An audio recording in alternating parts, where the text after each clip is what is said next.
Hi guys. So today I'll be removing these conventional 4 LED auxiliary lights from my motorcycle, and I'll be installing these brand new Lumevo X1 projected auxiliary light. Now the reason why I picked this brand over several other brands available in the market today is pretty simple. First, you would see the form factor. The light itself is extremely small and lightweight, so it takes up a lot less space on the motorcycle. It is not very out to everybody that yes, I have auxiliary lights on the motorcycle, and this comes with the entire package: the wiring harness, the switch, the mounting brackets. Everything is there in the package itself. This comes with 2 years of standard warranty, and the brand encourages you to repair if in case something breaks, be it a crash, be it out of warranty. If something breaks, the brand has promised to repair everything at a charge, of course. The wiring harness that you can see on my hand, it's pretty detailed. There's a lot of connectors and everything is color coded. I can tell you that the quality of the wires is pretty good. The wiring is also water resistant. Nevertheless, to say that the auxiliary light itself is IP rated. I don't recall exactly which, but then you can submerge it under the water, but still everything should be fine without any issues. So now you can see that I have the switch. The build of the switch is extremely well. It's a three-way switch, but in use it also activates different modes that you have. These are the mounting brackets. The one you see on my hand is the mounting bracket for the handlebar, and the one you see now is for the mirrors. Now I'll be using the ones for mirrors, but I'll be mounting the light switch vertically so that whenever I'm riding trails also I can operate the lights.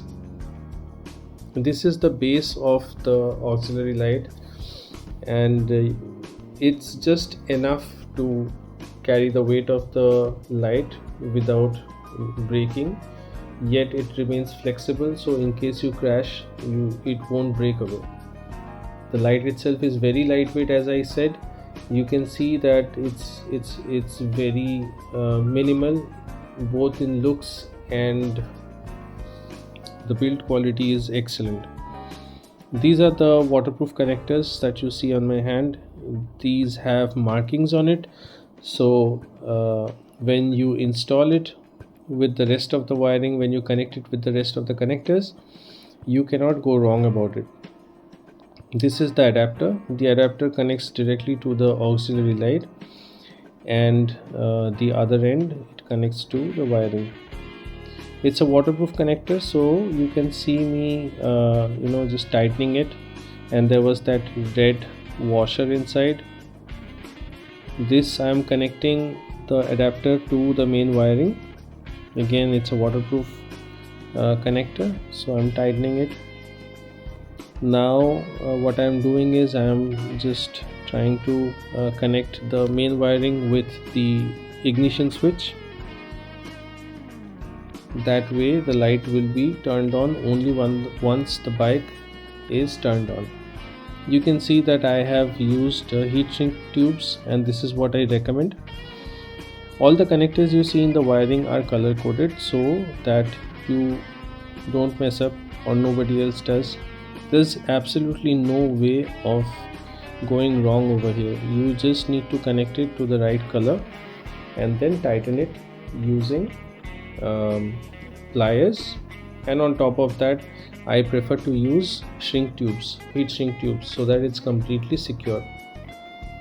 Also to say that these lights that I have, these are 50 watts, and these are claimed to have about 10,000 lumens, and since these are projected beam,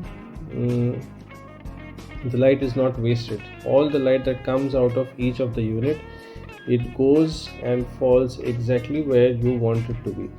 Also, I think I did not tell you that it has both a high beam and a low beam. So if you want, you can even synchronize it with your motorcycle's high beam and low beam.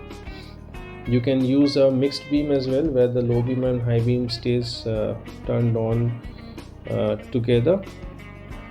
So now you can see that I'm testing, and it's afternoon, so there's a lot of light, but you can still see the beam pattern falling on the ground. The light intensity is solid, it's very uniform, and there is absolutely no wastage. These lights are beautiful. These are small, but then the output, you just have to see it for yourself. Photos don't do justice. There is this strobe mode as well, which I absolutely disliked, but I'm sure there's a lot of people who would love to use it. So yeah, that option is also there. Enjoy some v-rolls, and thanks for watching the video.